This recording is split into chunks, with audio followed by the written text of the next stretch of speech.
반갑습니다. 이 시간 예배의 자리에 오신 여러분들을 진심으로 환영하고 또 축복합니다. 지난 시간에는 우리가 요나단의 그 믿음과 헌신으로 이스라엘이 블레셋과의 전쟁을 치러 승리를 했고, 또 블레셋을 이스라엘 땅에서 완전히 내어쫓는 그와 같은 내용에 대해서 우리가 은혜를 나누었습니다. 그 이후로 블레셋은 이제 이스라엘을 감히 쳐들어올 수가 없었습니다. 그리고 이스라엘은 아주 오랫동안 평화를 누리게 됩니다. 그런데 20년 만에 이제 하나님께서 사무엘을 보내셔서 사울에게 말씀을 전하게 하셨습니다. 우리 함께 사무엘상 15장 1절에서 3절까지 말씀을 같이 한번 읽겠습니다.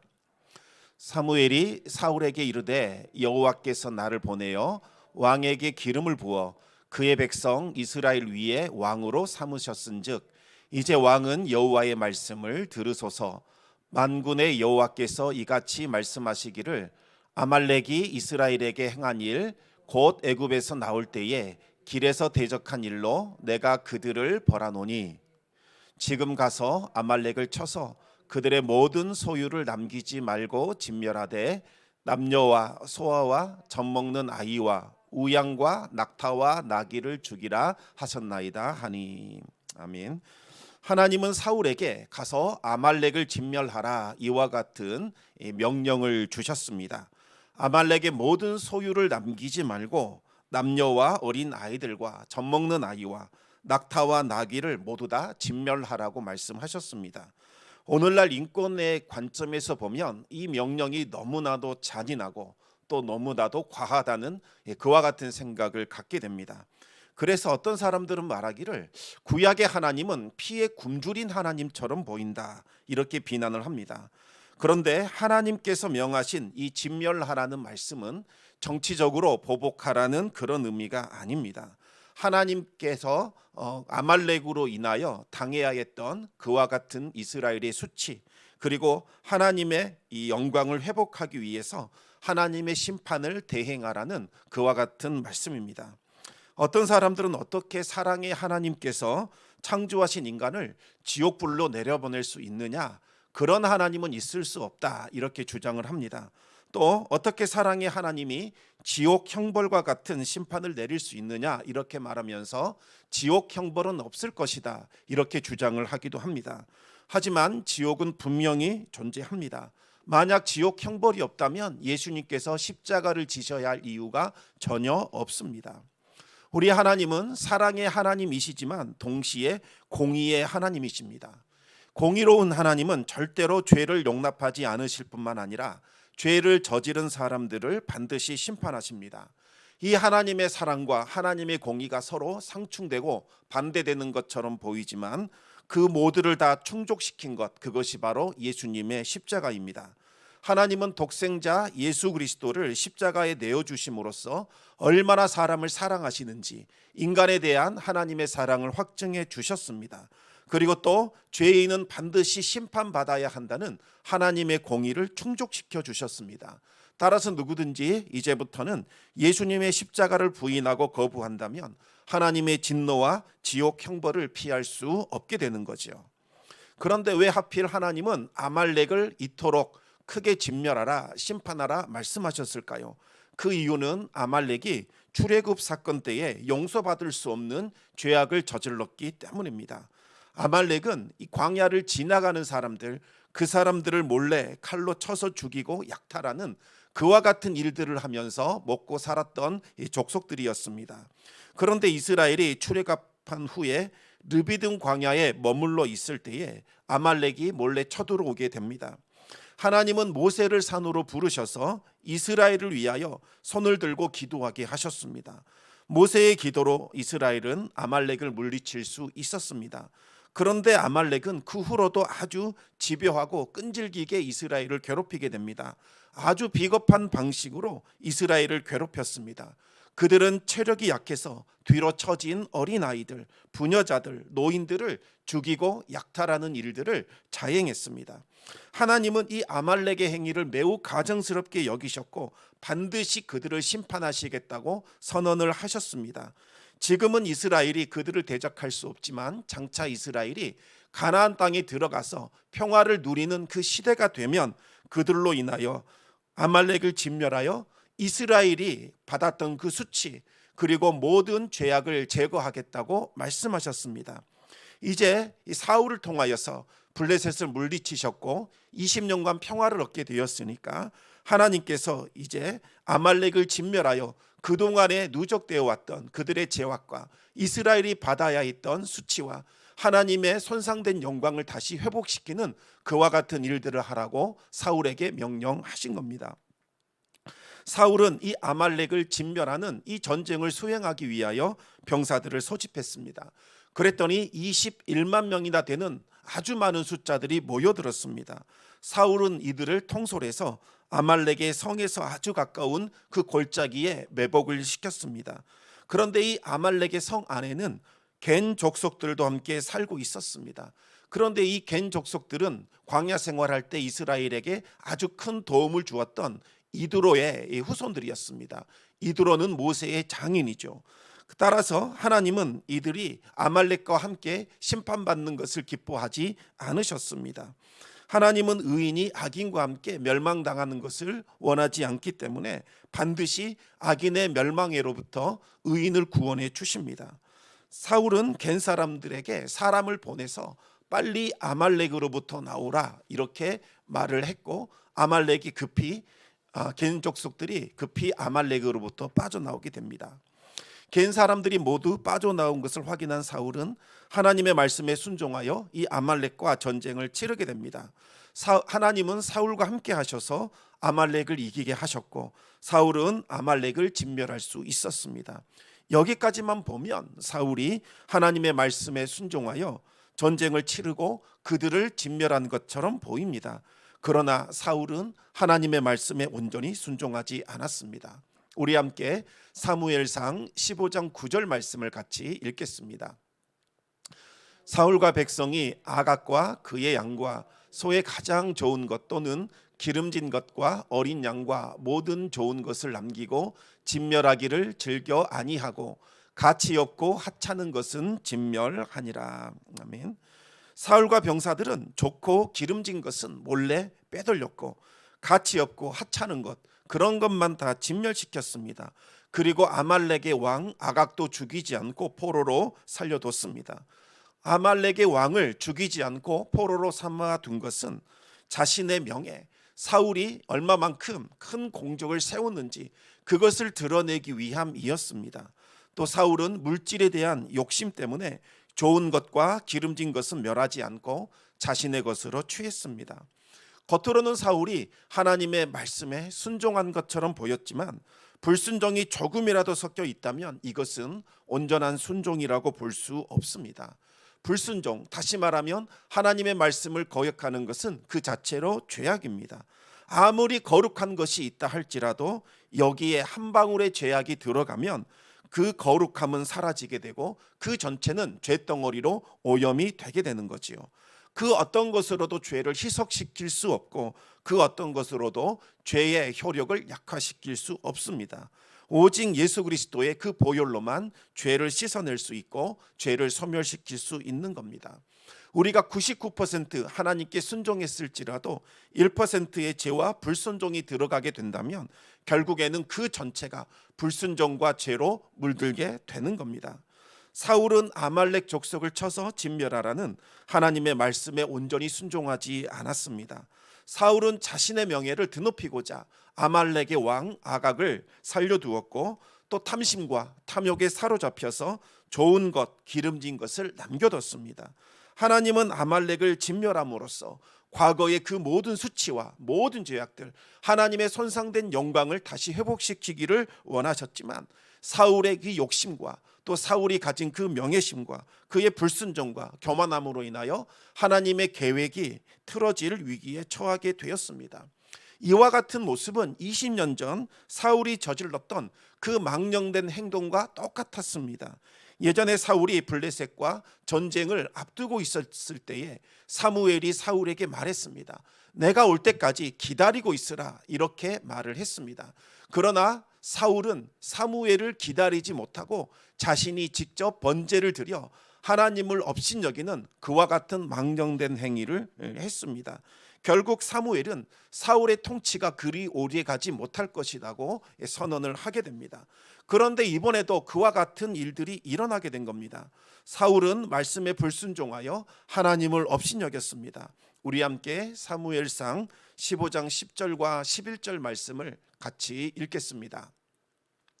여호와의 말씀이 사무엘에게 임하니라. 이르시되 내가 사울을 왕으로 세운 것을 후회하노니 그가 돌이켜서 나를 따르지 아니하며 내 명령을 행하지 아니하였음이니라 하신지라. 사무엘이 근심하여 온 밤을 여호와께 부르짖으니라. 아멘. 사울에게 실망한 하나님은 사울을 왕으로 세운 것을 후회하셨습니다. 그런데 여기서 이 후회라는 단어가 우리가 조금 주의를 해야 합니다. 이 후회라는 말은 우리가 알고 있는 일반적인 의미와는 조금 다르기 때문입니다. 일반적으로 후회는 과거의 어떤 행동이 잘못되어놨던 것을 인정을 하고 거기에서 돌이키는 것, 이것을 후회라고 부릅니다. 그런데 여기에서 말하는 하나님의 후회는 한숨을 내쉰다는 그런 의미가 있습니다. 하나님께서 크게 근심하며 슬퍼하셨다는 뜻입니다. 사울은 20년 만에 또다시 하나님의 말씀을 어긴 것이 아니라 20년간 단 한 번도 하나님의 말씀에 순종한 적이 없었습니다. 시간이 흐르면 흐를수록 사울은 더욱더 완고해져서 하나님의 말씀을 거역했고 하나님이 싫어하시는 일들을 행하였습니다. 하나님은 사울의 불순종 때문에 장차 사울과 이스라엘에게 내려질 하나님의 진노와 심판과 멸망을 생각하면서 한숨을 쉬며 슬퍼하신 겁니다. 하나님의 마음을 알게 된 사무엘은 근심했습니다. 여기에서 말하는 근심은 불꽃이 빨갛게 타오를 때 그때 사용하는 단어입니다. 다시 말하면 사무엘이 사울로 인하여 분노가 치밀어 올랐다는 뜻입니다. 자신이 직접 기름을 부어 세운 이 사울이 끊임없이 하나님을 거역하고 하나님을 멸시할 뿐만 아니라 사무엘이 사사로 통치했을 때보다 영적으로 훨씬 더 타락해가는 그 모습을 보면서 사무엘은 괴로움과 함께 분노를 느끼게 된 겁니다. 사무엘이 가진 분노는 개인적인 감정에서 나온 것이 아니라 하나님께서 사울을 세우신 그 거룩한 목적이 완전히 파괴되고 손상되는 것을 보면서 느끼는 거룩한 분노였습니다. 사무엘은 온 밤을 새워 하나님께 울부짖으며 기도드렸습니다. 사무엘이 사울의 죄로 인하여 하나님께 기도를 드린 겁니다. 사무엘은 기도하는 죄를 쉬지 않겠노라 그렇게 선언했었는데 그 약속을 이행하고자 밤새도록 사울과 이스라엘을 위하여 힘써 기도했습니다. 사무엘은 이제라도 사울이 회개하여 하나님께 돌아와 죄 사함을 받게 해달라고 그렇게 기도를 했습니다. 그리고 사울이 저지른 이 죄악이 이스라엘에게 미치지 않도록 하나님이 이스라엘에게 심판하시거나 진노하지 않게 해달라고 그렇게 간구를 했습니다. 하지만 죄를 용서받으려면 주변 사람들의 기도도 필요하지만 죄를 범한 당사자 사울이 먼저 회개를 해야 합니다. 하지만 사울은 끝내 회개하지도 않았고 오히려 멸망을 자초하게 됩니다. 사무엘이 밤새워 기도하고 있는 그 순간 과연 사울은 무엇을 하고 있었을까요? 우리 함께 사무엘상 15장 12절 말씀을 같이 읽겠습니다. 사무엘이 사울을 만나려고 아침에 일찍이 일어났더니 어떤 사람이 사무엘에게 말하여 이르되 사울이 갈멜에 이르러 자기를 위하여 기념배를 세우고 발길을 돌려 길갈로 내려갔다 하는지라. 사울은 이 아말렉과의 전쟁에서 승리한 것, 이것을 기념하고자 승전비를 세웠습니다. 그런데 그 승전비는 하나님의 영광을 나타내기 위한 것이 아니라 자기 자신을 드러내기 위한 것이었습니다. 이것이 바로 사울과 사무엘의 결정적인 차이였습니다. 과거 사무엘은 블레셋과의 전쟁에서 이긴 후에 하나님의 은혜를 기념하고자 돌을 세우고 그것을 에베네셀이라고 불렀습니다. 하나님께서 여기까지 우리를 도우셨다 이렇게 고백하면서 하나님께 영광과 찬송을 올려드렸습니다. 하지만 이 사울의 관심은 오로지 자기 자신을 높이는 것, 이것밖에 없었습니다. 사울은 승리를 주신 하나님께 감사하지도 않았고 오로지 자신의 힘과 능력으로 승리한 것처럼 자신을 자랑하며 스스로를 높였습니다. 하나님께 불순종했을 뿐만 아니라 이제는 하나님의 그 영광을 도둑질했고 자기 자신을 높이며 자랑하는 교만의 죄악을 저지르게 된 겁니다. 화가 난 사무엘은 사울을 쫓아가서 그에게 항변했습니다. 우리 함께 사무엘상 15장 13절 14절 말씀을 같이 읽겠습니다. 사무엘이 사울에게 이른즉 사울이 그에게 이르되 원하건대 당신은 여호와께 복을 받으소서. 내가 여호와의 명령을 행하였나이다 하니 사무엘이 이르되 그러면 내 귀에 들려오는 이 양의 소리와 내게 들리는 소의 소리는 어찌 됨이니까 하니라. 사울은 사무엘이 아무것도 모를 것이라고 그렇게 생각을 했습니다. 그래서 하나님의 명령을 제가 행하였습니다, 이렇게 거짓말을 고한 겁니다. 계속해서 사울의 죄가 추가되고 또 추가되고 있습니다. 처음에는 하나님의 말씀에 불순종하는 죄악을 저질렀습니다. 그러더니 하나님의 영광을 도둑질하는 죄악을 저질렀지요. 그래놓고는 자신을 높이고 자랑하는 교만의 죄악을 추가했습니다. 여기에 이제는 하나님을 속이고자 하는 거짓말의 죄악까지 더하게 된 겁니다. 사울은 지금 들려오는 이 소리, 이것은 과연 무엇이느냐 따져 물었습니다. 그러자 사울이 변명하게 됩니다. 사무엘상 15장 15절 말씀을 우리 같이 읽겠습니다. 사울이 이르되 그것은 무리가 아말렉 사람에게서 끌어온 것인데 백성이 당신의 하나님 여호와께 제사하려 하여 양들과 소들 중에서 가장 좋은 것을 남김이요 그 외의 것은 우리가 진멸하였나이다 하는지라. 사울은 하나님께 제사하려고 좋은 것들, 이것을 남겨두었습니다, 이렇게 변명을 합니다. 그것도 내가 남긴 것이 아니라 백성들이 남겨둔 것입니다, 이렇게 거짓말을 하게 됩니다. 사울은 탐욕과 욕심에 사로잡혀 자신이 저지른 그 죄악을 이제는 백성들의 탓으로 마치 백성들에게 전가하려고 하는 그와 같은 추악한 죄를 계속해서 추가하고 있습니다. 자신의 잘못을 인정하고 하나님께 회개하려는 그와 같은 모습은 전혀 보이지 않고 있는 상황입니다. 사무엘은 사울을 꾸짖고 책망하면서 당신이 무엇을 잘못했는가 구체적으로 지적해 줍니다. 사울이 왕이 되기 전에는 아주 겸손했습니다. 하나님은 그 겸손했던 사울을 이스라엘의 왕으로 세워주셨습니다. 그리고 그에게 기름을 부으셨습니다. 하지만 사울이 왕이 된 후에는 자신을 세우신 하나님께 순종하지 않고 백성들의 환심을 사는 것, 이것에만 몰두하게 됩니다. 아말렉을 진멸하라고 했더니 하나님의 말씀은 안중에도 없고 오로지 노획물을 탈취하는 것, 이것에만 관심을 두었습니다. 그러면서 하는 말이 하나님께 제사를 드리려고 좋은 것을 남겨두었다, 이렇게 변명을 하고 있는 겁니다. 사울은 자신의 죄를 인정하고 회개했어야 했습니다. 하지만 또다시 모든 죄와 책임을 백성들에게 또다시 전가하고 있습니다. 사무엘상 15장 20절과 21절 말씀을 우리 같이 읽겠습니다. 사울이 사무엘에게 이르되 나는 실로 여호와의 목소리를 청종하여 여호와께서 보내신 길로 가서 아말렉 왕 아각을 끌어왔고 아말렉 사람들을 진멸하였으나 다만 백성이 그 마땅히 멸할 것 중에서 가장 좋은 것으로 길갈에서 당신의 하나님 여호와께 제사하려고 양과 소를 끌어왔나이다 하는지라. 아멘. 자신은 하나님의 목소리를 듣고 순종했지만 백성들이 기어이 하나님께 제사하겠다고 그 양과 소를 끌고 왔다는 겁니다. 그러면서 나는 아무 잘못이 없습니다, 이와 같이 발뺌을 하고 있습니다. 잘못을 뉘우치지도 않았고 회개하지도 않는 사울을 향해서 사무엘은 단호하게 하나님의 심판을 선언했습니다. 계속해서 22절 23절 말씀 우리 같이 읽겠습니다. 사무엘이 이르되 여호와께서 번제와 다른 제사를 그의 목소리를 청종하는 것을 좋아하심같이 좋아하시겠나이까. 순종이 제사보다 낫고 듣는 것이 수량의 기름보다 나으니 이는 거역하는 것은 점치는 죄와 같고 완고한 것은 사신 우상에게 절하는 죄와 같음이라. 왕이 여호와의 말씀을 버렸으므로 여호와께서도 왕을 버려 왕이 되지 못하게 하셨나이다 하니. 하나님이 찾으시는 것은 우리가 죄를 실컷 저지르고 나서 하나님 앞에 드리는 피 흘리는 제사, 이것을 하나님께서 좋아하지 않으십니다. 하나님은 말씀에 순종하여 우리 자신을 거룩한 산 제물로 드리는 것, 이것을 기뻐하시고 원하십니다. 우리가 말씀에 순종하여 살아간다면 굳이 피 흘리는 제사를 드릴 필요가 없는 겁니다. 죄를 지었기 때문에 피 흘리는 제사를 하나님께 드리는 겁니다.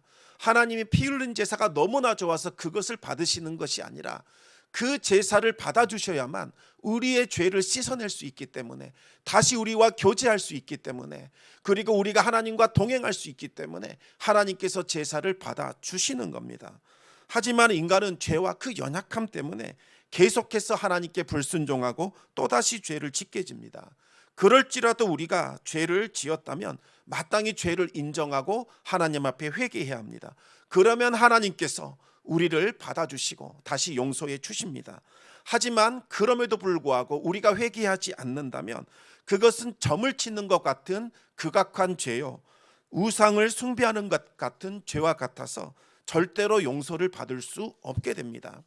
하나님은 이미 수차례 회개할 수 있는 기회를 사울에게 주셨지만 끝내 사울은 자신의 죄를 인정하지도 않았고 회개하지도 않았습니다. 오히려 사울은 하나님을 버렸습니다. 결국 하나님도 사울을 버려 왕이 되지 못하게 하셨습니다. 사무엘의 말을 들은 사울은 그제야 태도를 바꾸어서 자기 자신의 죄를 시인하게 됩니다. 계속해서 24절 말씀을 우리 같이 읽겠습니다. 사울이 사무엘에게 이르되 내가 범죄하였나이다. 내가 여호와의 명령과 당신의 말씀을 어긴 것은 내가 백성을 두려워하여 그들의 말을 청종하였음이니이다. 여러분, 과연 사울이 진심으로 회개한 걸까요? 정말 자신의 죄를 뉘우친 걸까요? 그렇지 않습니다. 그는 지금 입술로는 죄를 고백하고 있지만 그것은 마음에서 우러나온 진심 어린 회개가 아니었습니다. 사울은 여전히 백성들을 핑계대면서 두려워서 어쩔 수 없었다, 하도 백성들이 난리를 쳐서 내가 부득불 그와 같은 죄를 저지를 수밖에 없었다, 자신의 행위를 합리화시켰습니다. 이것은 회개하는 사람의 모습이 아닙니다. 그러면서도 사울은 자신의 죄를 용서해 주고 사무엘과 함께 하나님을 경배할 수 있게 해달라고 그렇게 애원을 했습니다. 왜 사울은 하나님을 인정하지 않으면서 왜 하나님께 제사를 드릴 수 있게 해달라고 애원했을까요? 사울이 집례하는 제사에 참여함으로써 아직은 내가 왕으로서 건재하다, 이것을 과시하고 싶었기 때문입니다. 사울은 하나님께 드리는 이 제사마저도 자기 자신을 높이는 수단으로 삼았습니다. 이것은 하나님과 하나님의 제사를 업신여기고 멸시하는 행위입니다. 사무엘은 사울의 요청을 단호하게 거절하고 뒤돌아서게 됩니다. 다급해진 사울은 사무엘의 겉옷자락을 붙잡았고 겉옷자락이 찢어지게 됩니다. 그런데 이 겉옷자락이라는 것은 그 옷을 입은 사람의 권위를 상징하는 물건이기 때문에 함부로 상대방의 겉옷자락을 손대서는 안 됩니다. 특히 이 사무엘은 선지자요 제사장이었기 때문에 하나님의 권위가 사무엘의 겉옷자락에 머물러 있었습니다. 그런데 사울이 그 겉옷자락을 붙잡아서 찢어버린 겁니다. 사울은 사무엘의 권위를 손상시켰을 뿐만 아니라 하나님의 권위까지 손상시키는 그와 같은 행동을 하게 됩니다.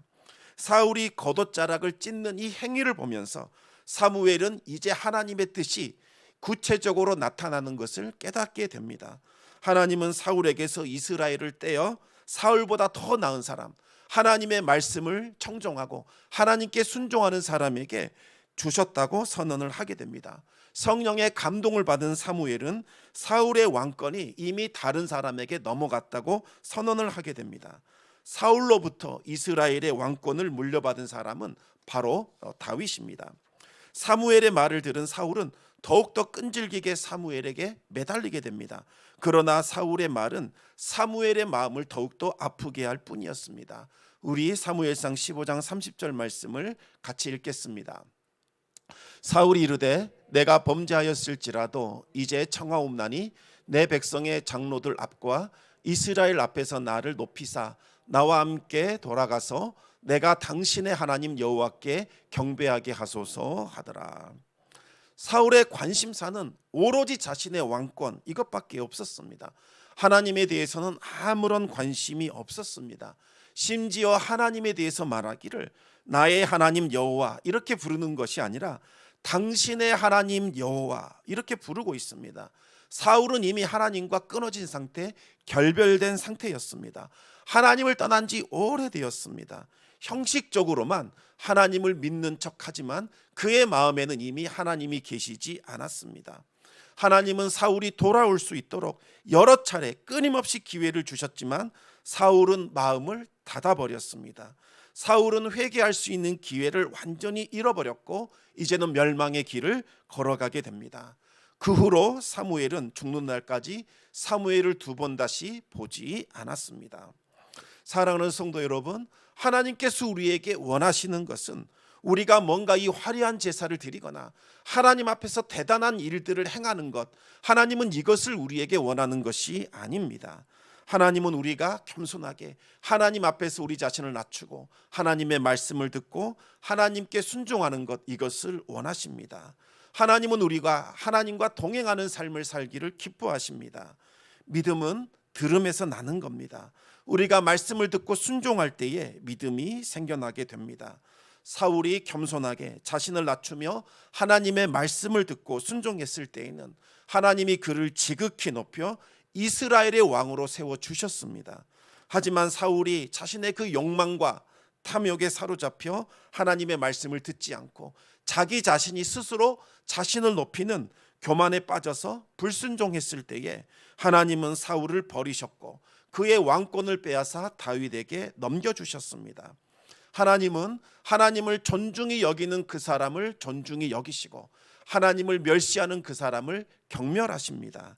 하나님의 말씀을 듣고 순종하심으로써 존귀와 영광을 받는 은혜가 날마다 함께하기를 우리 주님의 이름으로 축원합니다. 이 시간 우리 함께 말씀을 기억하면서 기도하기를 원합니다. 2022년 여러분이 바라는 한 가지 소원은 무엇입니까? 여러분들이 수많은 것을 계획하고 수많은 것을 달라고 기도할 수 있을 것입니다. 하나님, 올해에는 이런 일도 해보고 싶고 저런 일도 해보고 싶습니다. 우리 자녀들에게 이런 일이 일어났으면 좋겠습니다. 우리 교회 가운데 이와 같은 부흥이 나타나기를 원합니다. 이 나라와 이 민족 가운데 정말 놀라운 일들이 있기를 원합니다. 이와 같은 기도를 드리기에 앞서 우리가 가장 먼저 구해야 하는 것은 하나님, 우리를 겸손하게 해주십시오. 하나님의 말씀을 붙들며 살아가게 하여 주시옵소서. 하나님께 순종하는 삶을 살게 하여 주시고 하나님의 영광과 하나님의 살아계심이 나타나는 그와 같은 삶을 살아갈 수 있도록 해주십시오. 2022년 한 해는 겸손하게 하나님과 동행하겠습니다. 이와 같은 기도를 우리가 먼저 드려야겠습니다. 우리가 겸손히 우리 자신을 낮출 때에 하나님께서 우리를 높여주시는 놀라운 일들을 경험하게 될 겁니다. 하나님께서 찾아오셔서 우리의 교만한 마음 낮춰주시고 주님과 동행하는 믿음의 삶을 살 수 있게 달라고 우리 같이 합심하여 기도하겠습니다.